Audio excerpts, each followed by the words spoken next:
सबको जय मसीह की। आइए मेरे भाई बहनों, आज हम उत्पत्ति अध्याय 30 पढ़ते हैं।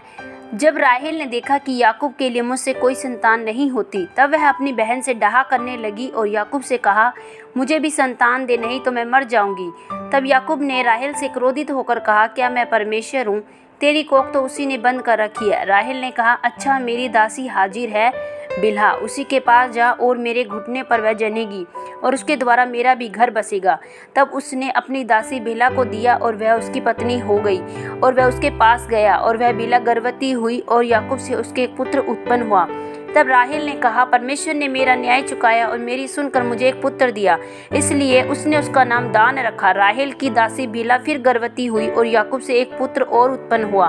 तब राहेल ने कहा, मैंने अपनी बहन के साथ बड़े बल से लिपट कर मल युद्ध किया और वह जीत गई, अतः उसने उसका नाम नप्ताली रखा। जब लिया ने देखा कि मैं जनने से रहित हो गई, तब उसने अपनी दासी जिल्पा को लेकर याकूब को पत्नी होने के लिए दिया और लिया की दासी जिल्पा के भी याकूब से एक पुत्र उत्पन्न हुआ। तब लिया ने कहा, आओ मेरा भाग्य, इसलिए उसने उसका नाम गाद रखा। फिर लिया की दासी जिल्पा के याकूब से एक और पुत्र उत्पन्न हुआ। तब लिया ने कहा, मैं धन्य हूँ, निश्चय स्त्रियां मुझे धन्य कहेंगी, इसलिए उसने उसका नाम आशेर रखा। गेहूं के कटने के दिनों में रूबेन को मैदान में दूधा फल मिले और वह उनको अपनी माता लिया के पास ले गया। तब राहेल ने लिया से कहा, अपने पुत्र के दूधा फलों में से कुछ मुझे दे। उसने उससे कहा, तूने जो मेरे पति को ले लिया है, क्या यह छोटी बात है? अब क्या तू मेरे पुत्र के दूधा फल भी लेना चाहती है? राहेल ने कहा, अच्छा, तेरे पुत्र दूधा फलों के बदले वह आज रात को तेरे संग सोएगा।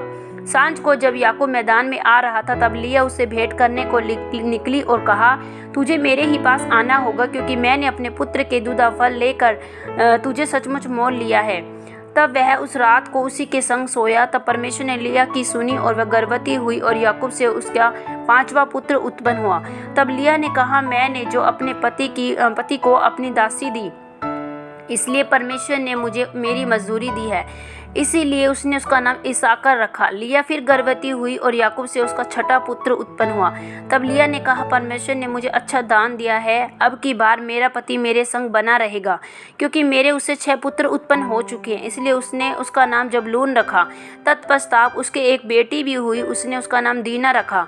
परमेश्वर ने राहेल की भी सुधि ली और उसकी सुनकर उसकी कोख खोली, इसलिए वह गर्भवती हुई और उसने भी एक पुत्र को जन्म दिया। तब उसने कहा, परमेश्वर ने मेरी नामधराई को दूर कर दिया है, इसलिए उसने यह कहकर उसका नाम यूसुफ रखा, परमेश्वर मुझे एक और पुत्र भी देगा। याकूब और लबान के बीच विवाद। जब राहेल से यूसुफ उत्पन्न हुआ, तब याकूब से लबान से कहा, मुझे विदा कर कि मैं अपने देश और स्थान को जाऊं। मेरी स्त्रियां और मेरे बच्चे जिनके लिए मैंने तेरी सेवा की है, उन्हें मुझे दे कि मैं चला जाऊं।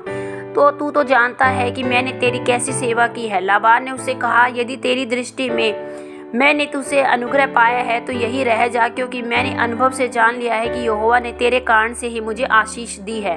फिर उसने कहा, तू ठीक बता कि मैं तुझको क्या दूं और मैं उसे दूंगा। उसने उससे कहा, तू जानता है कि मैंने तेरी कैसी सेवा की है और तेरे पशु मेरे पास किस प्रकार से रहे। मेरे आने से पहले वे कितने थे और अब कितने हो गए हैं, और यहोवा ने मेरे आने पर तुझे आशीष दी, पर मैं अपने घर का काम का सब करने पाऊंगा।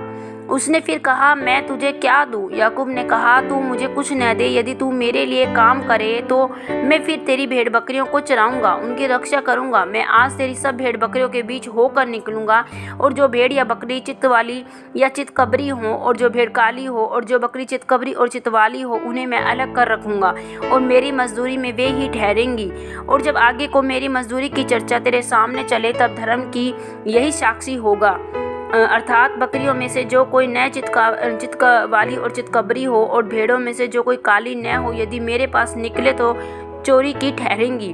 तब लबान ने कहा, तेरे कहने के ही अनुसार हो। अतः उसने उसी दिन सब धारी वाले और चितकबरे बकरों और सब चितवाली और चितकबरी बकरियों को, अर्थात जिनसे कुछ उजलापन था, उनको सब काली भेड़ों को भी अलग करके अपने पुत्रों के हाथ सौंप दिया। और उसने अपने और याकूब के बीच में 3 दिन के मारा का अंतर ठहराया। याकूब लबान को भेड़ बकरियों को चराने लगा। तब याकूब ने चिनार, बादाम और अमोन वृक्षों की हरी हरी छड़ियां लेकर उनके छिलके कहीं कहीं छील के और उन्हें धारीदार बना दिया, ऐसी कि उन छड़ियों की सफेदी दिखाई देने लगी। तब छीली हुई छड़ियों को भेड़ बकरियों के सामने उनके पानी पीने के कठोतों में खड़ा किया, और जब वे पानी पीने के लिए आई तब गंभीर हो गई, और छड़ियों के सामने गंभीर होकर भेड़ बकरियां धारी वाली, चितवाली और कबरे बच्चे जनी।